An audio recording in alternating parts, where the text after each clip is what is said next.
Kemurtatan itu sesungguhnya mulai bekerja di dalam hati seseorang ketika hatinya mulai menjauh. Menjauh dari tata kasih karunia.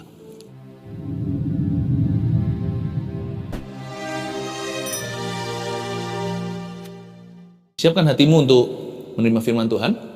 Saya akan bagikan ayat-ayat yang saya nggak bisa selesaikan hari Minggu kemarin waktu saya khotbah di gereja kami, di gereja kita, di GMS tercinta. Saya bahas surat Yudas dan kitab-kitab terpendek di Alkitab, dan apa yang saya tidak bisa rampungkan saya bagikan di sini di saat teduh bersama, dan saya memberikan judulnya Jangan Murtad. Yudas 1 pasal saja, ayat 10 sampai 16 kita akan mendalami firman Tuhan. Catat dulu ayatnya dan juga judulnya. Murtad itu seringkali sinonim dengan orang pindah agama, meninggalkan keyakinannya. Tapi murtad itu sebenarnya sudah dimulai tanda-tandanya sejak orang mulai berubah pengakuan. Bukan meninggalkan kepercayaannya, tapi mulai erosi rohani di lidah bibirnya. Kemurtatan itu sesungguhnya mulai bekerja di dalam hati seseorang ketika hatinya mulai menjauh dari tata kasih karunia. Dan kalau Anda lihat di dunia kita yang kita tinggali sekarang ini nggak semakin baik. Roh kemurtatan itu ada di mana-mana. Karena itu harus hati-hati, waspada, karena setan, iblis ingin sekali mencuri imanmu. Dan kalau bisa mencuri jiwamu. Jangan izinkan itu terjadi bagi Anda maupun bagi orang-orang yang Anda kasihi. Ada ayat 10 sampai 16, saya bacakan setiap ayat dan jelaskan. Dan jangan sampai ketinggalan satupun rema-rema ini, karena ini sangat dalam artinya. Ayat 10, akan tetapi mereka menghujat segala sesuatu yang tidak mereka ketahui. Dan justru apa yang mereka ketahui dengan nalurinya, seperti binatang yang tidak berakal. Itulah yang mengakibatkan kebinasan mereka. Yudas penulis surat ini bukan Iskariot. Yudas ini adalah saudaranya Yakobus, ya, di kitab Yakobus Perjanjian Baru. Mereka berdua, Yudas dan Yakobus, adalah saudara Yesus Kristus dari pernikahan Yusuf dan Maria. Kalau Yesus kan dikandung oleh karena Roh Kudus. Tapi Yudas dan Yakobus, saudara Yesus, Maria dapatkan lewat pernikahannya dengan suami. Dan Yudas memperingatkan bahwa di akhir zaman, yaitu di zaman kita hidup sekarang ini, akan banyak orang yang tipenya gini. Orang-orang yang menghujat segala sesuatu yang tidak mereka ketahui. Dan apa yang mereka tahu tidak membuat mereka lebih baik. Mereka akan memakainya untuk memuaskan hawa nafsu dengan nalurinya seperti binatang yang tidak berakal budi. Itu berujung mengakibatkan kebinasaan mereka. Itulah roh kemurtatan yang terjadi di dunia. Dunia ini semakin anti Kristus, tapi anak-anak Tuhan tidak boleh semakin jauh dari Kristus. Kita harus semakin seperti Kristus. Dan Tuhan tidak suka sifat bodoh ini. Sedangkan kita harus bijaksana, memiliki hati yang berhikmat untuk menghitung hari-hari kita. Sebab hari-hari kita terhitung semua dan terbatas. Dan Tuhan tidak suka sifat kebodohan ini, yaitu orang-orang yang tidak mempertanggungjawabkan apa yang dia tahu. Makanya itu, kalau kita tahu sesuatu jangan bangga dulu. Sebab pengetahuan, apapun itu ya, pengetahuan alami, pengetahuan umum, atau pengetahuan dari Tuhan, kerohanian, firman. Banyak orang loh di dunia ini yang tidak bisa baca Alkitab. Kalau Anda bisa dengarkan khotbah seperti ini, anggaplah dirimu beruntung. Ingatlah, semua pengetahuan yang Tuhan izinkan kita miliki, pengetahuan yang baik dan benar pula, tidak melulu tentang Tuhan. Pengetahuan apapun juga itu tanggung jawab. Tuhan akan meminta pertanggungjawaban kita. Tahu itu berarti responsibility loh. Kalau kita tahu sesuatu itu, kita dituntun tanggung jawab tentang hal itu. Dan sedangkan orang-orang yang tahu sesuatu juga percuma, pengetahuan tidak mengubah mereka. Zaman ini sekarang orang pintar nggak tentu benar. Orang pandai nggak tentu baik. Bisa saja seorang berprofesi dokter, ya, mempraktekkan obat-obatan dan juga menyembuhkan orang lewat ilmu pengetahuan, tapi dia sendiri mungkin gaya hidupnya merokok. Nggak tentu ya, nggak tentu. Seorang rohaniawan, seorang religius tahu firman, bahkan bisa khotbahkan, tapi hidupnya ganda, tidak seperti yang dikhotbahkannya. Hati-hati ya dengan semua ini, karena ini adalah tanda zaman. Dan Tuhan berduka melihat orang-orang seperti ini. Those who are foolish with what they know. Orang-orang yang bodoh dengan apa yang mereka ketahui. Tapi juga Tuhan peringatkan lewat ayat ini melalui Yudas bahwa kita juga tidak boleh foolish, tidak boleh bodoh tentang hal-hal yang kita kurang ngerti, tentang hal-hal yang kita nggak tahu, nggak boleh sembarang menghujat sana sini. Kalau kita nggak tahu, nggak boleh sok tahu. Kalau kita belum tahu, cari tahu. Cari tahu, pelajari dulu, get the facts right, dapatkan faktanya dengan benar, jangan dikit-dikit apa hoax langsung di-forwardkan atau dilanjutkan, kirim ke semana-mana, padahal nggak tentu itu benar, nanti baru kita ketahuan, ternyata itu hoax atau ternyata tidak betul beritanya. Jangan lekas, tangan kita dan kaki kita harus lamban menuju dosa atau menuju apa yang salah. Don't be foolish, jangan sampai kita dipandang oleh sorga bodoh untuk hal-hal yang kita tidak kuasai. Kita nggak kuasai materi, kita belum tahu kok udah merasa benar. Karena itu jangan menghakimi sesamamu, apalagi kalau menghakimi motivasi. Kita mesti harus hati-hati, ya. Lebih baik kita urusi urusan sendiri, berbuah dulu, supaya kita bisa bersihkan yang namanya balok di mata sendiri. Supaya biting di mata orang nanti kita bisa benarkan. Ayat 11. Celakalah mereka ini pokoknya ya orang-orang ini ya. Karena mereka mengikuti jalan yang ditempuh Kain. Dan karena mereka oleh sebab upah menceburkan diri ke dalam kesesatan Bileam. Dan mereka binasa karena kedurhakaan seperti Korah. Ada 3 tokoh yang disebut di ayat 11. Kain, Bileam, dan Korah. Jadi yang pertama yang disebut dengan namanya jalan Kain. Jalan Kain itu apa? Jalan orang berdosa. Janganlah berdiri di jalan orang berdosa. Tapi lebih tepatnya Kain itu seorang penyembah. Kalau Anda tahu kasus Kain dan Habil itu soal penyembahan, soal offering atau persembahan mereka kepada Tuhan. Kain mempersembahkan sesuai dengan hasil panennya, yaitu tanam-tanaman, buah-buahan, karena dia seorang petani. Sedangkan Habil, adiknya seorang peternak. Dipersembahkan yang satu persembahannya diterima, punya Habil Tuhan berkenan, tapi punya Kain kokonya, Tuhan nggak mau persembahannya. Bukan karena Tuhan suka daging, nggak suka sayur-sayuran, itu mungkin anak kita. Tapi kalau Tuhan sih nggak makan dari ciptaannya. Tapi karena Kain asal-asalan dalam agama. Sedangkan Habil itu sungguh-sungguh dalam iman. Nggak ada hubungan dengan jenis persembahan yang mereka berikan atau jumlahnya. Tetapi lebih kepada situasi hatinya. Waktu Kain mempersembahkannya, dia nggak memberi yang terbaik, mungkin diambilkan sayur-sayuran yang layu, yang nggak laku dijual, gitulah. Meskipun zaman itu belum ada jual-jualan, tapi yang nggak bisa dimakan dia sendiri lebih baik dibakar. Kan persembahan itu semua dibakar. Jadi dia kasih buah yang ada cacingnya. Habil nggak, dia semua anak-anak lembu, sapi, ternak, kambing, domba, dia ambil yang wagyu. Yang paling susah, yang paling bagus dia sendiri tidak tega memakannya, kasih ke Tuhan. Jalan Kain itu apa sih? Jalan egois. Ada orang-orang yang zaman ini sekarang hidupnya itu belum murtad, tetap Kristen maksudnya, tetapi dalam hati sudah nggak Kristen. Pikirannya melulu untuk dirinya, nggak untuk Tuhannya. Tuhan itu dapat nomor sekian, apalagi manusia udah nggak dapat bagian. Jalan Kain itu lebih kepada cara kita beribadah sebenarnya. Ini yang saya sebut sebagai empty religion atau dead religion.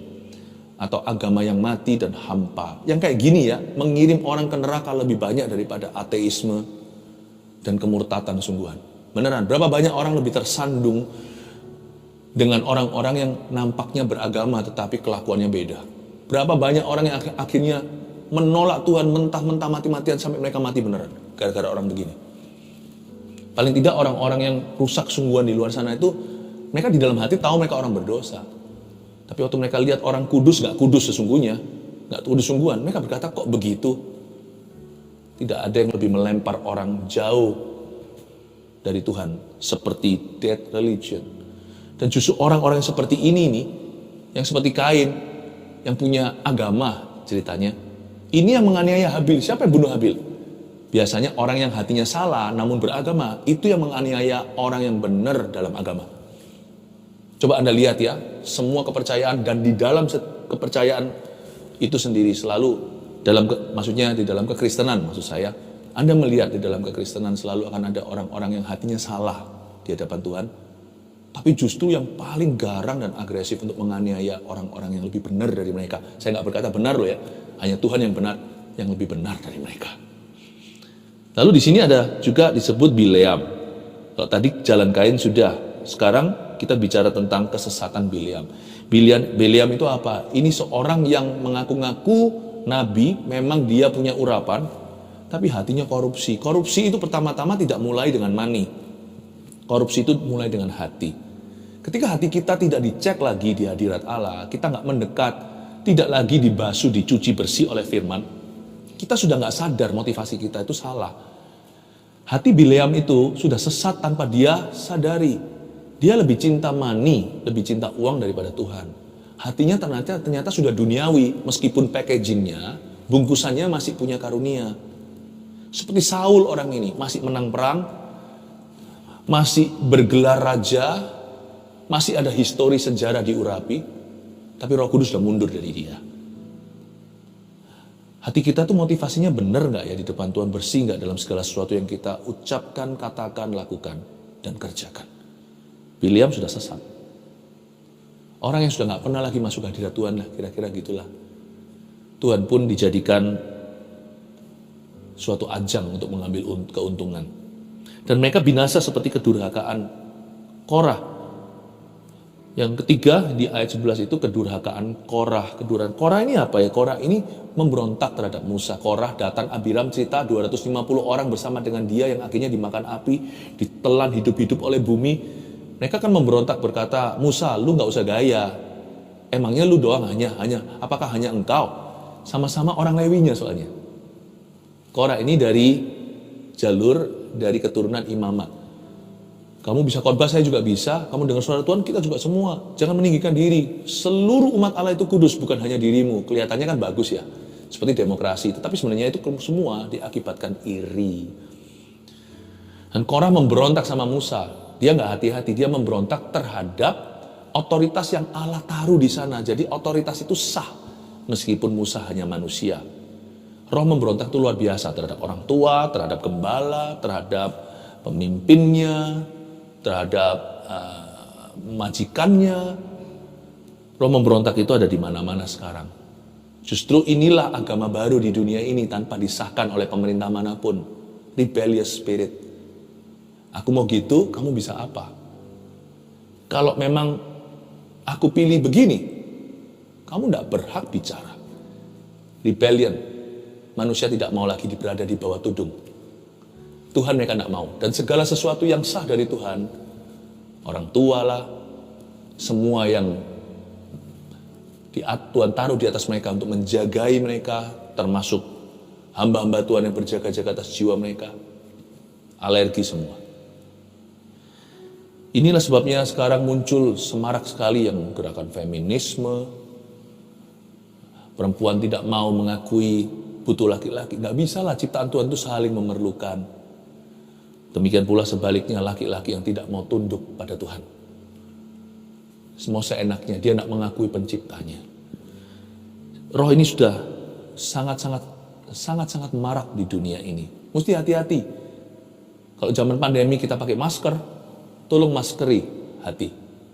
Dengan firman dan dengan Roh Kudus. Dengan roh dan kebenaran.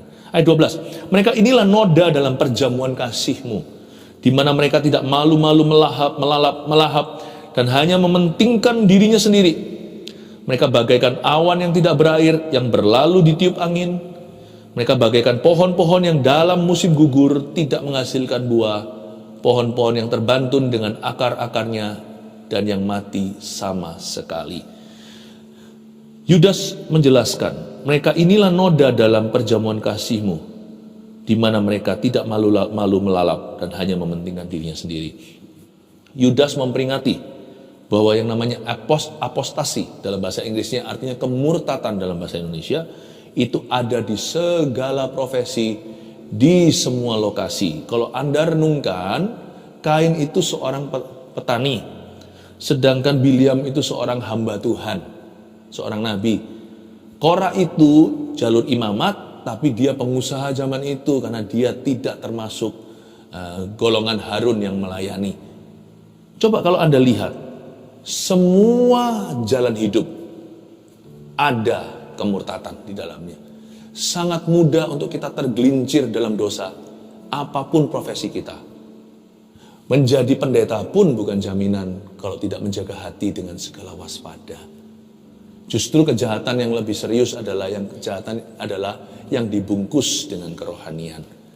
Makanya kita harus punya hati yang senantiasa transparan dan dengar-dengaran dengan Tuhan, dan mau juga menerima masukan orang-orang yang Tuhan taruh dalam kehidupan kita. Kita mesti harus bersedia dikoreksi oleh Roh Kudus, dan tiap hari bercermin dengan firman. Supaya jangan sampai hidup kita itu bukannya jadi berkat, malah jadi noda dalam perjamuan. Perjamuan kasih itu kan perjamuan kudus.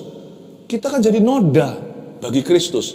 Berapa banyak orang salah paham sama Tuhan gara-gara orang Kristen yang beginian. Nggak boleh ya, jangan murtad. Kemurtadan dimulai bukan dengan pindah agama menyangkali Yesus. Kemurtadan dimulai dengan orang tidak mau berpadan dengan Tuhan. Hidupnya terserah dia. Mereka menjadi noda dalam perjamuan. Lihat ya, saya tunjukkan spiritnya. Mereka inilah noda dalam perjamuan kasih-Mu, di mana mereka tidak malu-malu melahap, dan hanya mementingkan dirinya sendiri. Garis bawahi, mementingkan dirinya sendiri. Ini tipe-tipe orang kalau datang ke gereja atau dalam pertemuan ibadah, spiritnya begini. Serve me, bless me. Nah, dimulai dari itu kemurtatan juga. Tanpa disengaja, kita biarkan hati kita dibawa setan. Tanpa kita sadari, hati kita sudah mulai mati rohani. Seolah-olah kita mencari Tuhan, padahal sebenarnya kita hanya memanfaatkan Tuhan. Sebab ujung-ujungnya, bless me and serve me, ujung-ujungnya layani saya, berkati saya. Apa yang bisa Anda lakukan untuk saya? Gereja ini apa gunanya untuk aku? Pelayanan, aku dapat apa? Coba lihat ya, itu spirit kemurtatan. Jangan murtad. Kalau kita mulai ada itu, kita berarti mulai terjangkit. Cepat isolasi, masuk ruang doa. Saat teduh pribadi atau bersama seperti ini. Dan minta Tuhan, ubah hatimu. Aku udah terjangkit Tuhan, aku karantina. Sembuhkan aku, kasih antibiotik yang keras. Ubah hatiku Tuhan, ubah arahnya yang berbeda. Sekarang tanpa saya sadari, arahku berjalan sudah ke neraka. Kalau ke sorga tidak akan begitu sifatnya. Coba Tuhan samakan orang-orang ini seperti apa? Mereka bagaikan awan yang tidak berair. Awan yang tidak berair. Awan yang tidak berair adalah awan yang useless, awan yang tidak berguna. Dia tidak bisa mencipta hujan. Malahan ngeblok matahari. Ya kan, kalau awan itu nggak ada airnya, dia nggak menurunkan apa-apa. Awan itu tong kosong nyaring bunyinya. Malah dia merugikan. Misalkan siang hari, awan itu menutupi matahari. Jadi mendung-mendung gitu, tanaman-tanaman nggak tumbuh. Malah banyak rugi. Banyak orang itu begitu. Hidupnya itu tidak berguna bagi kerajaan sorga. Kelihatan awan besar, tapi Tuhan tahu tidak ada isinya. Secara rohani dia tidak berdampak pula.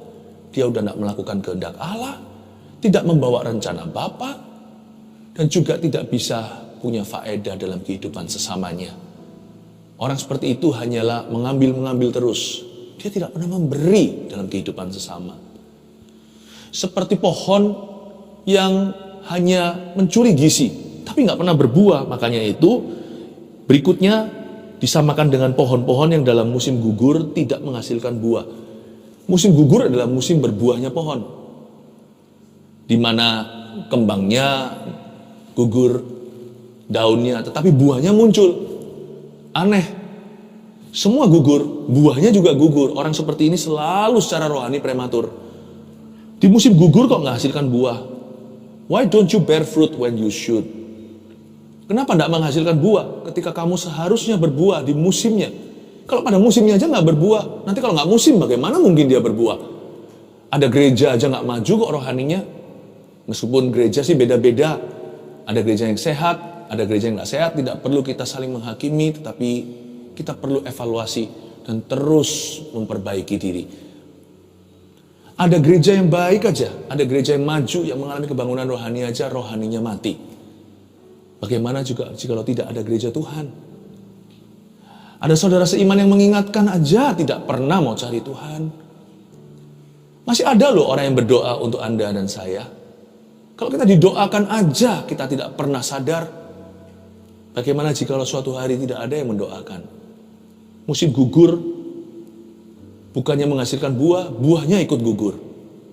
Mana bisa kau selamat? Saya tidak berkata keselamatan itu karena perbuatan kita atau kelayakan.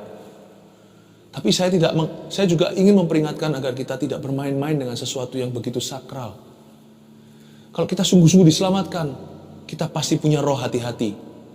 Kalau kita tahu keselamatan kita berharga, setiap orang yang diselamatkan tahu itu. Bahwa keselamatannya itu tiada duanya. Dibeli dengan harga yang termahal, gak bisa diulang lagi, yaitu darah Yesus di Kalvari. Kalau Anda melihat museum, Anda melihat sebuah galeri seni, misalnya lukisan Van Gogh, lukisan Michelangelo, misalnya apa itu yang wanita itu siapa? Mona Lisa. Coba lihat pasti, dikasih frame-nya, lalu dikasih juga, kadang-kadang bahkan dijauhkan dari pengunjung, itu sudah pasti, dikasih railingnya, ada polisinya yang menjaga. Kalau orang tahu itu barang mahal, pasti dijaga. Siapa tidak menjaga keselamatan yang Tuhan berikan, jangan-jangan dia nggak pernah menghargai dan dia nggak pernah merasakan keselamatan itu. Kalau orang merasakannya, tahu ini tiada duanya, ini tidak bisa dibeli, pasti dia mengerjakan keselamatannya seperti kata Paulus di Filipi. Kalau orang asal-asalan, jangan-jangan dia nggak tahu lagi kalau dia sudah diselamatkan, hanya pengetahuan. Jangan-jangan dia nggak pernah merasakan, karena orang yang mengecap kebaikan Tuhan tak akan pernah sama lagi. Jangan menjadi pohon yang tidak berbuah pada musimnya. Ayat 13, mereka bagaikan ombak laut yang ganas, yang membuikan keaiban mereka sendiri. Mereka bagaikan bintang-bintang yang baginya telah tersedia tempat di dunia kekelaman untuk selama-lamanya. Selain itu, ilustrasi lain adalah ombak laut yang ganas. Membuih sih, tapi keaiban mereka sendiri. Ini tipe ombak besar gitu, wah heboh, tapi ujungnya sampai di pantai cuman segituan. Dan juga malah justru mengotori pantai dengan riaknya, belum lagi bawa debris atau kotoran-kotoran yang dibuang nelayan, turis dari kapal, itu semuanya pergi ke pantai dan mengotori pantai negara itu. Kelihatannya manusia itu busy ya. Kadang-kadang kita itu melihat begitu bisingnya dunia, banyak orang itu sibuk. Tapi hasilnya tidak seberapa. Hebohnya memang ada. Tapi ujungnya selalu menjadi sandungan. You may be busy, but your life could be dirty. Mungkin Anda bisa menjadi orang yang paling sibuk dan merasa berguna karena kesibukan. Tidak. Tidak ada buah-buah roh yang keluar dari kehidupan orang yang hatinya murtad dari Tuhan. Yang ada hanyalah batu sandungan, yang ada hanyalah batu sontokan, dan selalu menghasilkan hanya larakan atau kotoran. Orang yang seperti ini telah tersedia tempat di dunia kekelaman untuk selama-lamanya. Unless we repent, kecuali kita bertobat, banyak jiwa akan masuk ke neraka. Dan ini firman Tuhan berkata, dunia kekelaman, Sheol itu tempat pembakaran. Jangan sampai kita berakhir di sana. Aduh, kita itu sudah dilayani sama Kristus begitu rupa di hidup ini. Nggak seharusnya kita berakhir di sana. Ayat 14 juga tentang mereka. Henok keturunan ketujuh dari Adam telah bernubuat, katanya, sesungguhnya Tuhan datang dengan beribu-ribu orang kudusnya. Henok ini adalah salah satu orang-orang di Purbakala yang sangat cinta Tuhan. Dia berjalan dengan Tuhan lalu dia lenyap. Dia diangkat seperti Elia, hidup-hidup ke sorga. Henok ini adalah keturunan Abraham. Keturunan Adam maksud saya. Keturunan Adam. Dia ada sebelum Abraham. Tentang mereka, Henok, keturunan ketujuh dari Adam, telah bernubuat. Dia bernubuat gini, sesungguhnya Tuhan datang dengan beribu-ribu orang kudusnya. Sebelum Henok terangkat, dia mendapatkan sebuah nubuatan. Dan Henok berkata bahwa, aku melihat Tuhan datang dengan beribu-ribu orang. Jangan tanya Tuhan di pihak siapa. Pertanyaan itu gak relevan, karena siapa kita? Kita harus menilai Tuhan. Tuhan itu tahu diri kok. Tuhan tahu siapa yang harus dia sertai. Daripada tanya, Tuhan, kau sama siapa? Mendingan tanya, siapa sama Tuhan? Paham maksud saya? Sesungguhnya Tuhan datang. Tuhannya, jangan diganggu-gugat. Tuhan itu tiada duanya, tidak ada seperti dirinya. Janganlah kau menyamakan diri dengan dirinya. Janganlah kita menyamakan diri sama dia. Sesungguhnya Tuhan datang. Nah ini berikutnya. Dengan beribu-ribu orang kudusnya. Saya kagum dengan ribuan orang kudus itu yang beserta dengan Tuhannya. Jangan tanya Tuhan di pihak siapa. Kadang-kadang kita kecewa. Kenapa Tuhan tidak bela aku? Terlalu ngurusin Tuhan, tidak mengurusi diri sendiri. Lalu kita marah-marah kalau hasil tidak sesuai ekspektasi. Kita berkata, mengapa Tuhan tidak ada dalam hidupku? Lalu Tuhan pun mulai dikritisi. Kenapa Tuhan, di mana engkau? Where are you when I need you? Janganlah. Kita itu gak patut bicara gitu sama Tuhan, kita orang berdosa. Tanya aja sama diri sendiri. Ketika Anda suka, apakah Anda masih bersama dengan Tuhan? Seperti orang kudus ini, ribuan mereka bersama-sama dengan Tuhannya. Waktu engkau duka, masihkah Anda bersama dengan Tuhan? Atau karena teman Anda mulai jauh dari Tuhan? Ninggalkan sih gak berani, mana beranilah. Kita semua tahu kok surga neraka, gak berani ninggalkan Tuhan. Jauh atau dekat, murtad itu ukurannya bukan masih atau enggak. Murtad itu ukurannya dimulai dengan jauh atau dekat. Bagi beberapa orang, level murtad itu luar biasa. Bagi orang yang peka sama Roh Kudus, yang dekat sama Yesus, mundur satu langkah aja sudah serasa murtad. Mundur 2 langkah sudah kerasa ini kemurtadan. Bener loh. Saya nggak ngaku-ngaku saya dekat sama Tuhan. Tetapi misalkan kalau saya membenci seseorang atau saya salahi seseorang, saya nggak bisa sampai matahari terbenam besok masih bisa sapa Yesus itu loh. Saya sudah merasa malam itu tidur seperti orang yang paling murtad di dunia ini. Saya misalnya kalau disuruh milih, misal ya, saya sebagai hamba Tuhan ya, gembala saya ini buka kartu. Di sini kalau ada jemaat GMS yang tahu juga, misalkan kalau ibadah 5 kali, karena saya letih sekali, capek kan, saya istirahat dulu. Misalkan kalau minggu itu penuh, saya melihat di ruang saya ikut ibadah, tetap ikut ibadah, tapi saya di dalam dulu ngasuh sebentar atau beristirahat, karena bagaimanapun juga roh itu penurut dagingan lemah. Ya lain cerita kalau masih usia 18, saya melihat jemaat sudah memuji Tuhan, ribuan orang di sana, saya di dalam istirahat sebentar gitu aja, itu aja merasa seperti guilty sekali. Kok aku tidak ada di tengah-tengah umatnya? Saya masih di gereja. Dan saya ikut ibadah, saya ikut menyembah, ikut memuji, cuman berapa meter gitulah. Jemaat di dalam saya istirahat bentar, belum makan, tadi di antara kebaktian, jemaat silih berganti, tapi saya melayani orang, itu saya nggak berhenti kalau minggu. Non-stop dari pagi sampai malam. Saya letih sekali, itu aja rasa guilty sekali, rasa seperti orang yang menjauhi rumah ibadah, menjauhi kebaktian, menjauhi pertemuan, kerasa sekali. Aneh ya? Ada orang yang oke loh, gak ke gereja sebulan. Ada orang yang oke gak gereja setahun, cuma Natal doang. Atau yang seminggu, saya gak bisa. Saya sok suci? Enggak sih. Saya punya titik lemah, soft spot saya untuk Tuhan. Saya mau jadi beribu-ribu orang kudus yang sama Yesus. Dalam suka saya mau sama Yesus. Dalam duka waktu saya gak ngerti, hati saya marah, dungu seperti hewan, tapi aku mau tetap di dekatmu. Jangan tanya Tuhan di pihak siapa. Tanya apakah dirimu di pihak Tuhan di segala masa.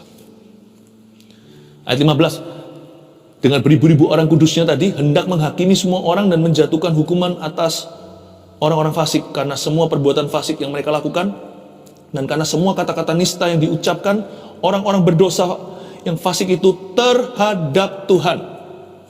Ayat 15 di sini memberikan kita penjelasan yang singkat. Penghakiman nanti waktu kita mati atau Tuhan datang itu terbagi jadi 2 kategori. What you have done and what you have said. Apa yang telah kau katakan dan apa yang telah kau lakukan. Good and words and deeds. Kelakuan dan perkataan. Jadi kita pasti akan dihakimi dengan 2 kategori ini. Apa yang Anda katakan, apa yang Anda ketik, termasuk zaman ini kan semuanya digital. Apa yang Anda katakan, lontarkan, dan apa yang Anda perbuat. Itu akan menjadi garis besar haluan pengadilan waktu untuk setiap kita. Saya sih nggak takut, karena saya nggak sempurna, pasti pernah buat salah, pernah mengatakan sesuatu yang nggak benar. Tapi hati saya Tidak saya biarkan hidup dalam kesalahan. Apa yang saya sadari, saya akui. Mungkin apa yang saya nggak sadari itu yang saya doakan, seperti pendoa seorang mazmur yang berkata, Tuhan, spare me from what I do not know. Tolong Tuhan Yesus, luputkan aku dari dosa yang tidak ku ketahui. Janganlah kita itu hidup dalam conscience, dalam hati nurani yang tertuduh. Kalau ada sesuatu yang menuduhmu, cepat bereskan. Sebab kita tahu suatu hari semua yang gak beres itu pasti akan Tuhan tanya sama kita. Nah, sekarang kata-kata apa aja yang harus kita hati-hati di ayat 16. Kenapa kata-kata? Kata-kata itu punya kuasa untuk mengubah pikiran. Kata-kata punya kuasa untuk mempengaruhi iman seseorang, termasuk dirimu sendiri, dan kata-kata juga punya kuasa untuk membangun atau meruntuhkan. Maka itu hati-hati dengan kata-kata. Kenapa kata-kata adalah salah satu dari dua kategori besar penghakiman Allah dan pengadilan di akhirat? Karena kata-kata itu powerful sekali. Ayat 16, mereka itu orang-orang yang menggerutu dan mengeluh tentang nasibnya. Hidup menuruti hawa nafsunya, tetapi mulut mereka mengeluarkan perkataan-perkataan yang bukan-bukan, dan mereka menjilat orang untuk mendapat keuntungan. Cepat saja, mereka itu orang yang menggerutu. Kata menggerutu di situ adalah grumbler. Grumbler itu berarti mengeluh kepada Tuhan. Mengeluhkan Tuhan. Mengeluhkan Tuhan. Tuhan itu. Nah, gitu ya. Saya nggak tega untuk meneruskan karena saya nggak punya hati itu. Saya nggak punya kebiasaan mulut demikian. Tuhan itu, mengeluhkan. Dan kata-kata itu disebut menggerutu.